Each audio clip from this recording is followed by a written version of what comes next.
গুলশান ২ এর সংযোগ সড়কে পথচারী পারাপারের সুবিধা অসুবিধা পর্যবেক্ষণ করল একক আত্মমানবিক উন্নয়ন সংস্থা।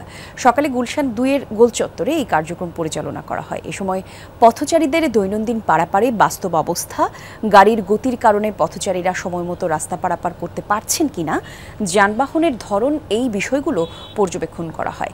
কিভাবে সেসব উন্নয়ন করা যায় সে সম্পর্কে পথচারীদের সাথে কথা বলেন সংস্থাটির কর্মীরা। এ সময় সংস্থাটির নির্বাহী পরিচালক মোহাম্মদ আব্দুল ওয়াহিদ বলেন, সড়কে পথচারীর অধিকতর সুরক্ষা এবং নিরাপত্তার জন্য এই জরিপটি করা হচ্ছে।